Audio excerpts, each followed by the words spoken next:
Good morrow, Ashers! Unlike most modern MMOs, Ashes of Creation will be making a departure from the easy group finders and dynamic teaming up that you see within a lot of other MMOs.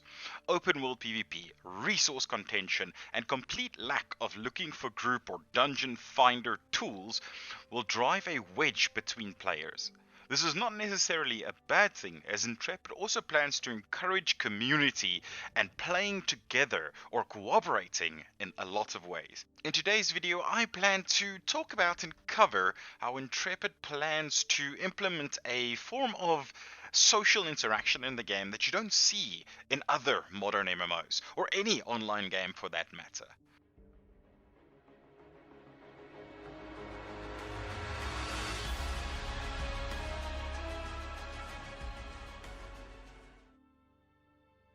As you can imagine, there isn't a lot of footage currently available for the game, so nothing appropriate to the subject. So basically just going to put up some stock footage, maybe some of the latest gameplay footage from the latest stream.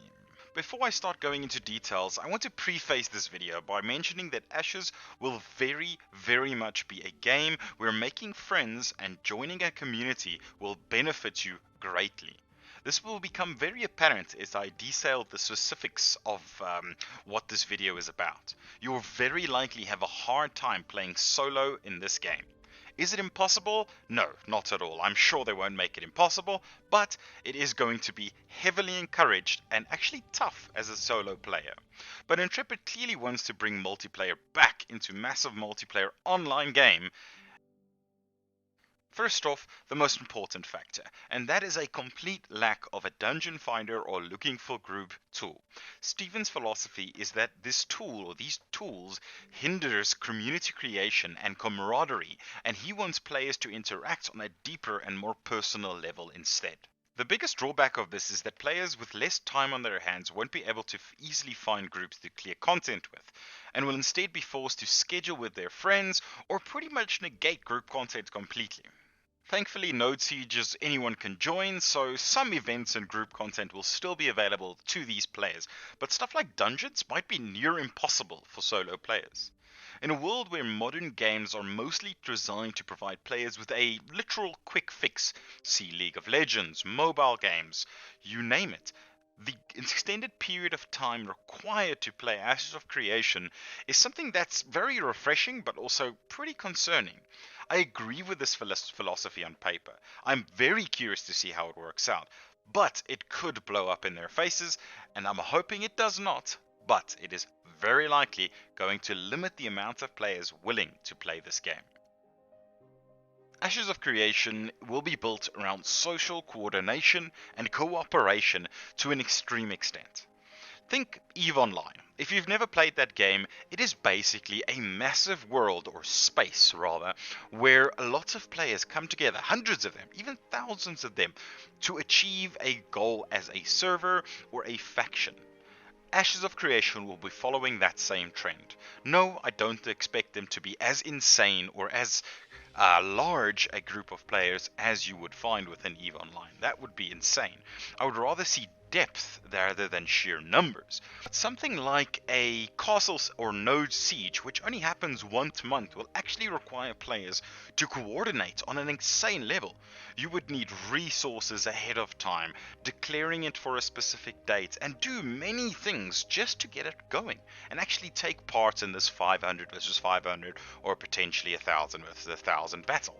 You could dial it back even a little bit more. Control of resources within an area and in a world where open PvP is a thing will also be important, and that's long before the siege is actually declared. That's just the preparation thereof. Resource control in the form of gatherables and dungeons play into the same concept. Keeping control of lucrative gatherables at the end of the day will require players to basically go out and take back the regions from invaders or whatever the case may be. As a simple example, let's say you need to go get gear from a dungeon, and to go and do that dungeon you actually have to have a group of players that are able to do PvP, so let's say 4 of your group are PvP focused and optimized for that, but also PvE, so that you can optimally clear the dungeon. This means that a group will consist of a coordinated group of players which normally don't communicate together.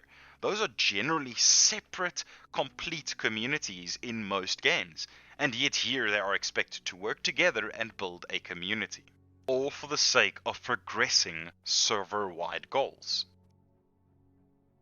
I don't want to harp on too long about social coordination because there's so much of it in the game. So let's move on to the various social features that we'll be able to find within Ashes of Creation that might help it a little bit along. These features include obviously the standard stuff like having a guild, having housing that you could share. We don't entirely know how housing sharing would work, but I would imagine that buffs and certain foodstuffs can be shared like that. Taverns will be a thing where gambling or playing games within the game, like cards, or whatever the case may be, or socializing, or heaven forbid, even role playing, might take place.